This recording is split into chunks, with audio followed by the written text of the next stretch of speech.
आयुष कोमकर खून प्रकरणाला आज 11 दिवस पूर्ण झालेले आहेत आणि या प्रकरणामध्ये जवळपास 12 ते 13 आरोपी संशयित पोलिसांना आढळले होते आणि यामधीलच मुख्य असणारा कृष्ण अंधेकर जो की बंडू अंधेकर यांचा मुलगा आहे तर समर्थ पोलीस स्टेशनमध्ये हजर झालेला आपल्याला माहिती मिळते। साधारण 10:30च्या सुमारास कृष्ण अंधेकर जो आहे तो समर्थ पोलीस स्टेशनमध्ये हजर झाला होता।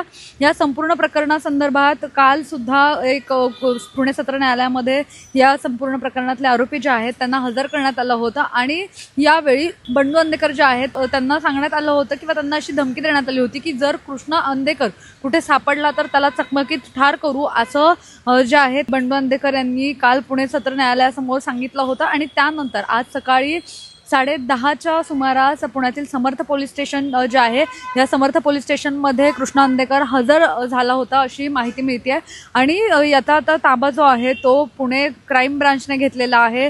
या संपूर्ण प्रकरणामध्ये त्याच्या अटकेची जी संपूर्ण तयारी आहे ती सुरू आहे। त्यानंतर त्याला आज पुण्यातील 3 वाजता पुण्यातील सत्र न्यायालयामध्ये सुद्धा दाखल केलं जाणार आहे आणि त्यानंतर त्याची पोलीस कोठडी घेतली जाणार आहे। या प्रकरणामध्ये जवळपास अंधेकर कुटुंबीय जे आहेत तर ते संपूर्ण कुटुंबीयच खरं तर याच्यामध्ये आत आहे आणि या संपूर्ण प्रकरणाचा जो मास्टरमाइंड म्हणून ओळखला जात होता तर तो कृष्ण अंधेकर सुद्धा आज पुण्यातील समर्थ पोलीस स्टेशनमध्ये हजर झालेला आहे। त्यामुळे आता या प्रकरणामध्ये नेमकं आणखी काय वळण पुढे येतं हे पाहणं महत्त्वाचं असणार आहे।